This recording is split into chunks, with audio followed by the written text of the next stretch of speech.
Olá, bem-vindos a mais uma exploração aprofundada aqui com a gente. Olá a todos! Hoje o nosso mergulho vai ser numa monografia bem interessante de biblioteconomia. Ela dá um olhar assim muito particular sobre como uma biblioteca escolar funcionava, ou talvez não funcionava tão bem, né? Confrontando isso com uns princípios-chave da área. Exato. A nossa fonte principal é um TCC de 2011, da Edilane Sampaio Moraes, lá da UFPB. Isso. E ela analisou a Biblioteca Escolar Augusto dos Anjos, que fica em João Pessoa, usando como régua, digamos assim, as famosas leis de Ranganathan. Uhum. E a nossa ideia aqui é entender como duas dessas leis especificamente eram aplicadas no dia a dia daquela biblioteca. Ou se não eram, né? E o que isso conta pra gente sobre como era usar aquela biblioteca. Vamos investigar isso aí? Com certeza. E antes de mergulhar na biblioteca em si, vale a pena a gente lembrar rapidinho quem foi o Ranganathan, né? Shyali Ramamitra Ranganathan. Ele nasceu na Índia em 1892. Curioso que ele era matemático. Ah, matemático? Não sabia. Pois é, mas aí, por volta de 1924, ele deu uma guinada na carreira, foi para a biblioteconomia e, nossa, virou um dos grandes nomes da teoria da área. As 5 leis dele, que ele formulou ali pelos anos 20, são referência até hoje. Quais são elas mesmo? Só pra gente relembrar? Claro, a primeira, os livros são para usar. Segunda, a cada leitor, o seu livro. Terceira, a cada livro, o seu leitor. Quarta, poupe o tempo do leitor. E a quinta, a biblioteca é um organismo em crescimento. São bem diretas, né? E quais a gente vai focar hoje? Hoje a gente vai olhar mais de perto para a primeira, os livros são para usar, e para a quarta lei, poupe o tempo do leitor. O mais fascinante, eu acho, é como essas leis, que já têm quase um século, ainda servem tipo como um termômetro para a gente medir se uma biblioteca está funcionando bem, se está viva. Ótimo ponto. E o nosso paciente hoje é a Biblioteca Escolar Augusto dos Anjos.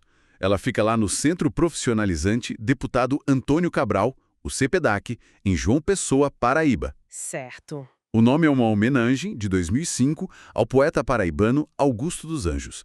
Figura importante, né? Nasceu em 1884, publicou só um livro, O Eu, em 1912, e morreu super jovem em 1914. Uma história marcante. E a biblioteca, quando surgiu? Pelo que a pesquisa indica, ela foi inaugurada junto com a escola, ali entre 1986 e 87. Mas não acharam uma data exatinha, sabe? Entendi. E como era esse espaço lá em 2011, quando a Edilane fez a pesquisa? O que ela descreve? Olha, a descrição é bem detalhada. Ela fala que a localização na escola era boa, tinha luz, ventilação, mas o espaço físico em si era pequeno. Pequeno, tá. E o mobiliário? Tinha 6 mesas redondas, umas cadeiras que a pesquisa diz que não eram muito apropriadas para o lugar, sabe? E 16 estantes de aço. E tinha um detalhe importante sobre a estrutura, né? O balcão. Exatamente. A pesquisa dá bastante ênfase nisso. Tinha um balcão de atendimento que, na prática, criava uma barreira física mesmo. Ele separava quem usava a biblioteca da maior parte dos livros. Isso é crucial, né? Essa barreira física. Totalmente. A gente tem que guardar essa informação. E o acervo?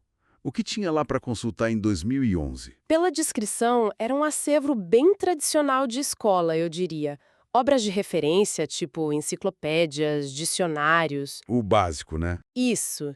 Tinha alguns periódicos, tipo a revista Escola, livros didáticos do Fundamental e Médio e literatura. Mas, ó, ponto importante. Nada de multimídia, nada de computador para o aluno usar, nem sistema automatizado para buscar ou emprestar livro. Tudo manual, então. E o acesso? Era livre? A pesquisa define como semi-aberto. Na prática, significava que para ir até as estantes, pegar um livro para folhear, precisava pedir autorização para quem estava no balcão. Ah, então não era só chegar e pegar, tinha que passar pelo balcão. Exatamente. Mais uma barreira, né? E a organização desses livros, como era? Aí que tá. A pesquisa aponta que era bem rudimentar.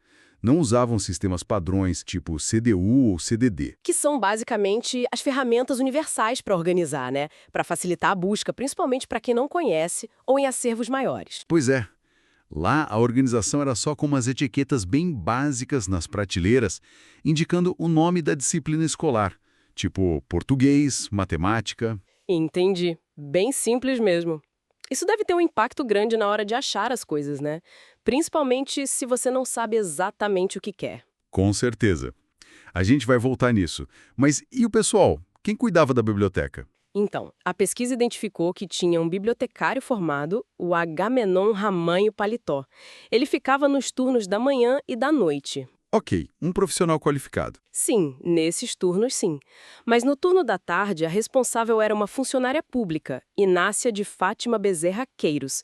Ela só tinha o ensino médio. Ah, É, e a própria monografia destaca que isso não estava de acordo com a lei, né? A Lei 4.084 de 62, que exige formação superior específica para ser bibliotecário. poxa, então tinha essa questão da qualificação no turno da tarde. Isso pode fazer uma diferença enorme no serviço, né? Sem dúvida. E como foi feita a pesquisa em si, a metodologia? Foi um estudo de caso, sabe? Misturando abordagem qualitativa e quantitativa. Exploratório, descritivo, eles aplicaram questionários semi-estruturados para 35 alunos do turno da manhã. Uma amostra razoável para ter uma ideia, né? Sim, e esses alunos tinham entre 12 e 20 anos. Isso foi lá em novembro de 2011. Certo. E o perfil desses alunos, o que os dados mostraram? Tinha uma leve maioria ali na faixa dos 12 aos 15 anos, uns 57%. O resto, 43%, entre 16 e 20. E em termos de gênero, bem mais meninas, 69% contra 31% de meninos. Interessante essa predominância feminina. E a série? Eram 20 do ensino fundamental, do sexto ao nono ano, e 15 do ensino médio, do primeiro ao terceiro. E a frequência? Eles iam muito à biblioteca? Era variado. O maior grupo, 26%, ia de 2 a 3 vezes por semana, o que é bastante até. É, não é pouco. Depois vinha o pessoal que ia uma vez por mês, 23%, e uma vez por semana, 20%. Tinha uns poucos que iam todo dia, 11%, e outros a cada 15 dias, 14%. Mas teve uma fala de um aluno, o U2, que chamou a atenção, né? Qual foi? Ele disse: "Só vou quando tem trabalho da escola, bem direto." Mostra um uso bem pragmático, né? Ligado à obrigação escolar. Pois é, isso conecta com os motivos que eles deram para ir lá, né? Exato. A principal razão era essa mesmo: ajuda em trabalho escolar, 28%. Mas o que eu achei super interessante foi que o lazer veio quase empatado. 27% disseram que iam por gostar, por prazer. Ah, que bacana. Mesmo com as limitações que a gente já viu, tinha gente que ia por prazer. Sim. E depois vinha adquirir conhecimento, com 23%, e auxiliar nos estudos, com 20%. E teve a fala da aluna U1, que era o oposto do U2. Eu amo ler, por isso sempre estou na biblioteca. Que legal, mostra que tinha diferentes perfis ali, né? Gente indo por obrigação, gente indo por gosto. Exatamente. E aí que entra a análise pelas leis de Ranganathan para ver como essa realidade se encaixava ou não na teoria. Perfeito. Vamos então para a primeira lei. Os livros são para usar. Como a gente disse, essa lei implica que o ambiente tem que convidar ao uso, facilitar. Acesso fácil, horário bom, lugar gostoso de ficar, gente para ajudar. E lá na Augusto dos Anjos, em 2011, como estava isso? Olha, a aplicação pareceu bem problemática. Quando perguntaram se tinham acesso às estantes, a maioria, 86%, disse que sim. Mas... Sempre tem um mas. Sempre tem. A própria pesquisa explica que esse sim era com ressalvas. Era um acesso condicionado, lembra? Tinha que pedir permissão por causa do balcão. E os outros 14% foram diretos, disseram que não tinham acesso livre. Isso levanta uma questão importante, né? O que é ter acesso? É só poder ver o livro de longe ou é poder pegar, folhear, descobrir por conta própria? Exatamente. A definição é chave. Se o acesso não é livre e restrito, será que a lei está sendo cumprida na essência? Parece que não, né? Faz sentido. E além do acesso físico ali dentro, usar também significa poder levar para casa. E os empréstimos, funcionavam bem? Aí a gente encontra mais tensão com a primeira lei. A maioria, 66%, disse que pegava livro emprestado, o que é bom, né? Sim, 2/3. E a frequência variava. Quase metade desses, 44%, pegava toda semana. Outros 30%, uma vez por mês. Mas o dado que acende um alerta para a primeira lei são os 34% que nunca pegavam o livro emprestado. 1/3 nunca levava livro para casa. Por quê? As razões que eles deram são quase um raio-x dos problemas da biblioteca. Olha só, a atitude de quem atendia a aluna, o 1, foi bem clara. Disse que são ignorantes. Outros falaram de problemas burocráticos, tipo falta de ficha de cadastro, o 2. Burocracia atrapalhando. Sim. Outros reclamaram de ter que ficar pedindo autorização para ir até a estante, o 3. O que desanima, né? E ainda teve quem disse que não pegava porque não tinha livro que interessasse, o 4. Nossa, então não era só uma coisa, era um combo. Atitude, burocracia, barreira física e o acervo não atendendo. Isso tudo contra a ideia de usar o livro. Exatamente, um conjunto de barreiras. E sobre ler lá dentro mesmo, com o material da biblioteca. Como era? Os alunos se dividiram bastante nisso, quase meio a meio. 46% disseram que liam lá com o material da biblioteca e 54% disseram que não. E por que não liam lá? Vários motivos. Uns preferiam usar o material deles mesmo, 1, outros iam um pouco à biblioteca. 2. Teve um aluno, o 3, que falou que não tinha o livro que ele queria, no caso, a Bíblia. Outros achavam melhor ler em casa. 4. E teve quem reclamou do barulho. 5. Barulho em biblioteca é complicado. Pois é. E quem lia lá? Qual o motivo? Principalmente para fazer trabalho da escola, o 6. Ou pela praticidade de não ter que levar o livro para casa. O 7. E também para adquirir conhecimento, o 10. Ok. Então, diante desse cenário todo, acesso difícil, barreiras para o empréstimo, uso dividido do espaço, qual foi a conclusão da pesquisadora, da Edilane Moraes, sobre a primeira lei? Ela estava sendo aplicada? A conclusão dela foi bem direta. Não.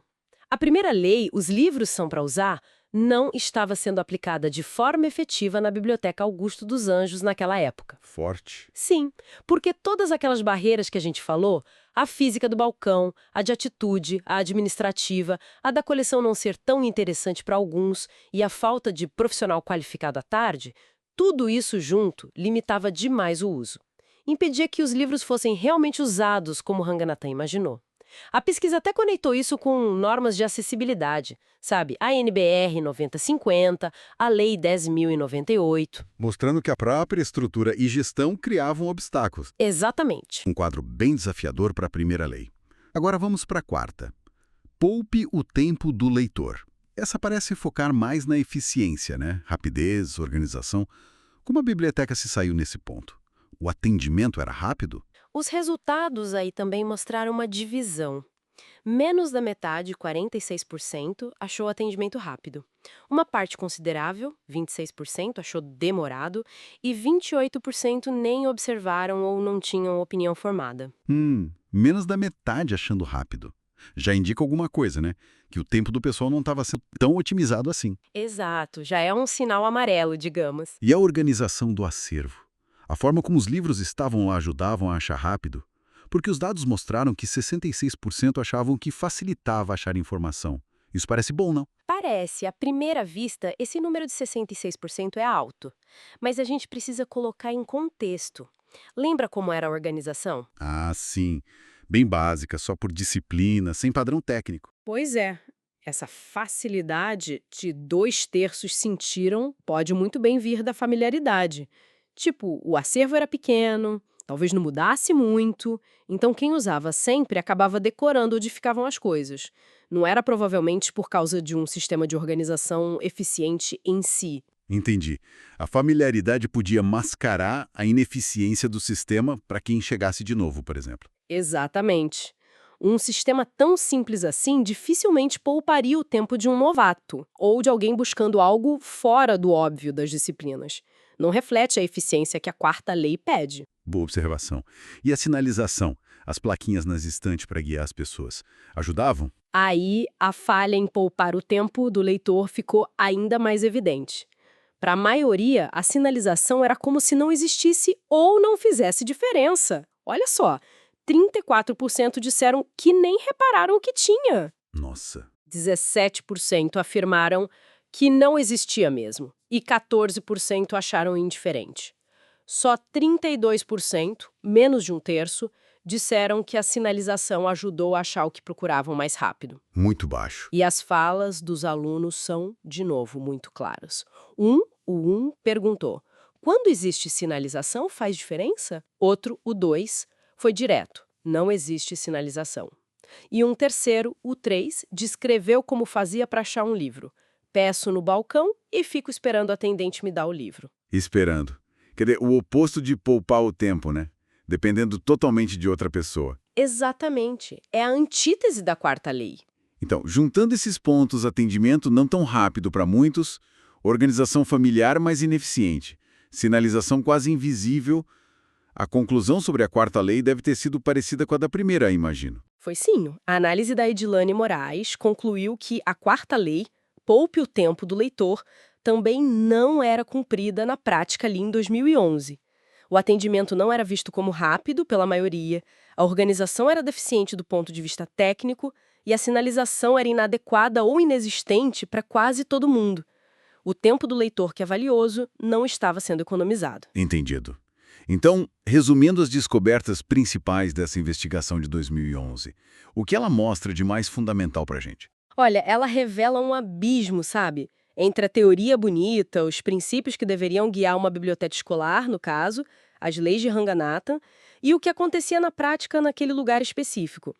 Os problemas eram muitos em várias frentes. Quais foram os principais mesmo? Só para a gente recapitular. Barreiras físicas, como o balcão, problemas com o pessoal, tanto de qualificação quanto de atitude, segundo os alunos, uma organização do acervo que não ajudava de verdade, falta de tecnologia, né, nada de automação, e falta de coisas básicas, como uma boa sinalização e, claro, um acervo que não atendia todo mundo.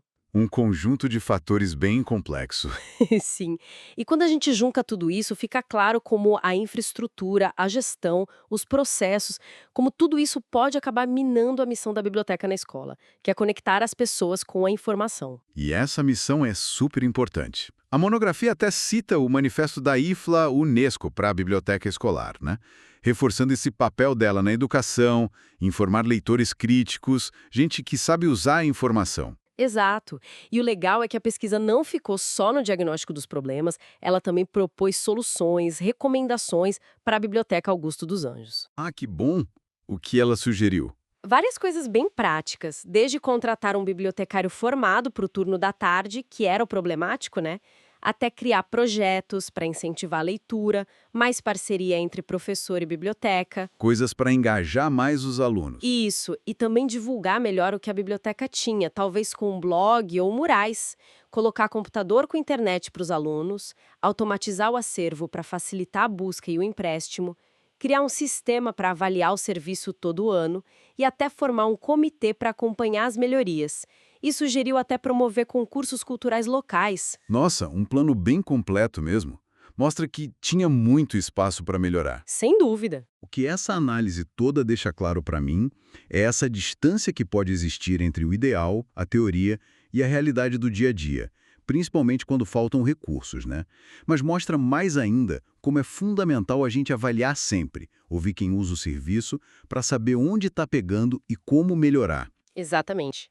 E essa ideia de avaliar e melhorar sempre me leva a um último pensamento, talvez uma provocação para quem está ouvindo a gente.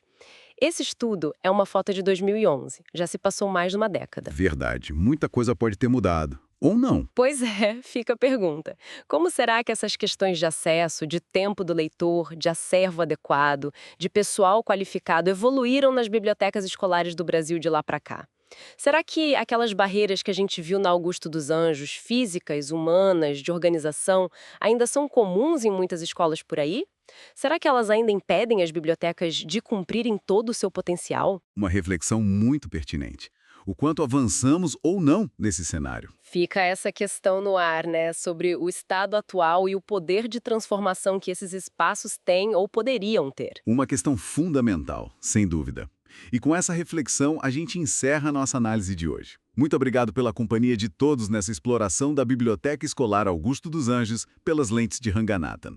Obrigado, pessoal. Esperamos que tenha sido interessante e que tenha gerado boas reflexões. Até a próxima!